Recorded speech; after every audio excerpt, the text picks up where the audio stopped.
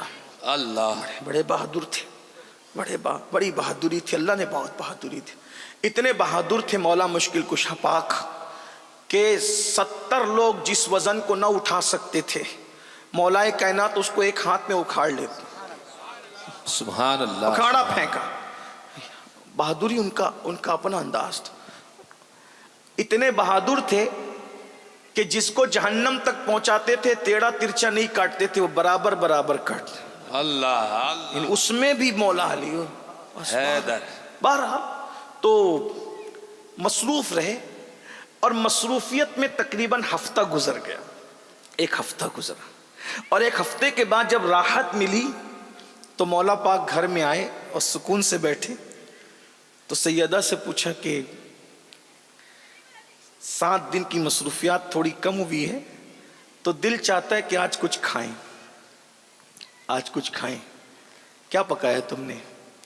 سیدہ نے کہا کہ 7 دن ہے، 7 دن سے گھر میں اللہ کی برکت ہے۔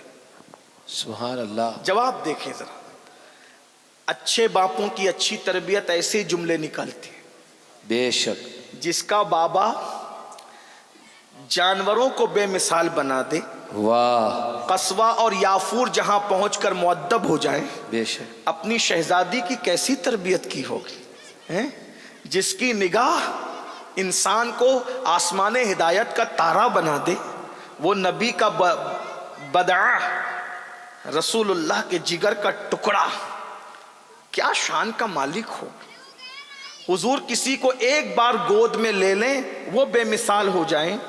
حضور جس کو روز روز رات و دن ہاتھوں میں لے کر کے اپنے سینے سے لگائیں، اپنی زبان چسائیں، خود ان کو بوسے بھی دیں، ان کو چومے بھی اور سونگھے بھی، اس سیدہ کی شان کو کون بیان کرے، کتنا بیان کرے۔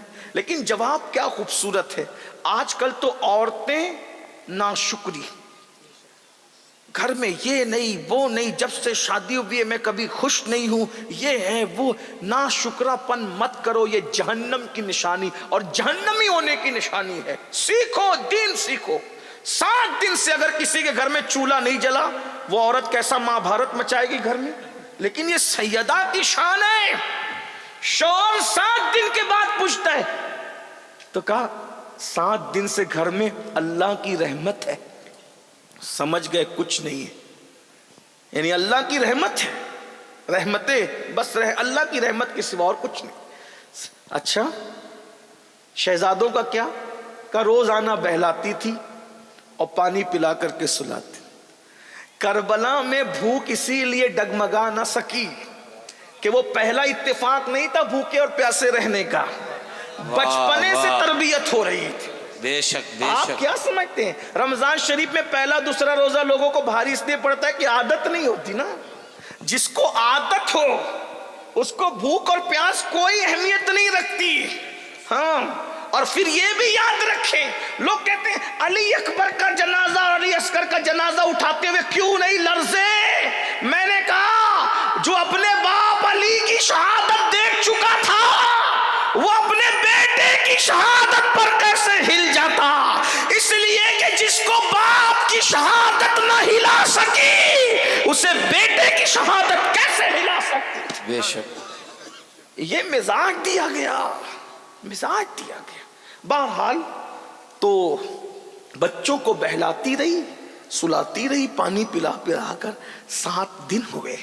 اچھا اب تو رات بھی بہت ہو گئی ہے سیدہ، سن لیں یہ گھر ہے ان کا، اب تو رات بھی بہت ہو گئی ہے سیدہ، اب تو ایک کام کرتا ہوں، میں باہر جاتا ہوں، دعا کرو کچھ کام مل جائے تاکہ میں کم سے کم 2 درہم کما سکوں۔ مولا علی مانگنے نہیں جا رہے، قرضہ مانگ لو، اس سے لے لو، اس سے نہیں نہیں نہیں نہیں۔ وہاں بھی ہے کہ چلو میں ذرا دیکھتا ہوں کچھ کام دھام کر لیتا ہوں۔ باہر نکلے تو دیکھا کہ مدینہ منورہ میں کوئی قافلہ آیا ہوا ہے اور وہ اپنا مال اتار رہے ہیں۔ مولا علی پہنچے اور پہنچ کے کہنے لگے کہ میں تمہارا سامان اتار دوں، کتنا دو گے اس کے بدلے میں؟ کہا کہ اگر اے جوان، وہ پہچان نہیں سکے، اے جوان اگر تو نے ہمارا سامان اتار دیا ہم تجھے 2 درہم دیں گے۔ اچھا ٹھیک ہے، فٹافٹ سامان اتار دیا، اس میں گھنٹوں بیت گئے، اتنا سامان اتارا۔ 2 درہم انہوں نے دیا، 1 درہم کا کسی کے دروازے پر گئے، دستک دی، اور 1 درہم کا آپ نے سامان خریدا، آٹا واٹا جو بھی تھا، اور 1 درہم الگ سے رکھ لیا تاکہ ایک صبح کسی فقیر کو صدقہ کریں گے۔ 2 کمایا، اس میں سے بھی ایک صدقہ کرنا ہے، اور 1 لیا، لائے۔ اتنے ٹائم میں سیدہ نے چولہا جلایا۔ سیدہ جب چولہے میں پھونکتی تھی نا تو چولہے کا گرد و غبار سر پر اور چہرے پر آتا تھا، اور عورتیں جانتی ہیں کہ جب چولہے میں پھونکو تو واپس ذرات آتے ہیں۔ یہ سیدہ کا گھر تھا، پھونک رہی ہے، چلا رہی ہے، روٹی بنائی تو روٹی کتنی بنی؟ 3 روٹی بنی. اس میں جتنا آٹا آیا تھا 1 درہم میں 3 روٹی بنی. ایک روٹی مولا علی کو رکھ دی, ایک روٹی کے 2 ٹکڑے کر کے دونوں شہزادوں کو رکھ دیا, اور ایک روٹی اپنی کنیز کو دے دیا. ایک روٹی کنیز کو دے دیا. اور جب مولا کائنات کھا چکے, فرمایا کہ تم نے کھایا؟ کہا کہ 3 ہی روٹیاں بنی تھی نا, ایک آپ کو دے دی, ایک میں سے 2 ٹکڑے کر کے شہزادوں کو کھلا دیا, اور کنیز کا بھی حق تھا اس کو, تو آپ, میں نے پانی پی کر کے میں نے صبر کر لیا. اللہ یہ 8واں دن, 8واں سیریل دیکھ کر زندگی گزارو گی تو طلاق کی نوبت آئے گی, اور سیدہ کو دیکھ کر زندگی گزارو گی تو تمہارا گھر جنت نشان بن جائے گا. بے شک. سیدہ پاک دوپٹہ اتنا پھٹا, اسی پہ بات آگے چلی تھی, بات کو پوری کرتے ہیں. دوپٹہ اتنا پھٹا کہ پہننے کے قابل نہ رہا, تو مولا مشکل کشا نے کہا فاطمہ تمہارا دوپٹہ پھٹ گیا ہے, یہ پہننے کے قابل نہیں رہا ہے. کہا کہ ہاں میں بھی محسوس کرتی ہوں. تو کہا تمہارے ابا جی سے طلب کر لو, وہ تو سب کو عطا کرتے ہیں. سیدہ نے کیا کہا پتہ ہے, حیا آتی ہے نا ابو سے مانگنے کے لیے. سارا جہان جس سے مانگتا ہے کہتے ہیں حیات چلو ہم چل کر تمہاری سفارش کرتے ہیں. گئی ہیں, جانے کا کیا تھا, بازو میں ہی گھر, ابھی بھی بازو میں ہی ہے. مسجد نبی میں 2 ہی حجرے بچے ہوئے, باقی سب ختم ہو گئے. ایک تو سیدہ کا حجرہ ہے اور ایک تو سیدہ عائشہ کا, 2 حجرے, ابھی بھی 2 حجرے موجود ہیں. جو ہم تالا دیکھتے ہیں جہاں دروازہ حضور کے, حضور علیہ السلام کے مزار میں جانے کا جو دروازہ ہے, جو دروازہ ہے سیدہ کے حجرے میں لگا ہے. یعنی ابھی بھی حضور بتا رہے ہیں کہ ظاہر میں بھی میرے پاس آنا ہو. واہ واہ, سبحان اللہ سبحان اللہ, نعرے تکبیر. اس عالم ظاہر میں بھی اگر میرے گھر میں آنا ہو تو سیدہ کے یہاں سے ہو کر کے آؤ.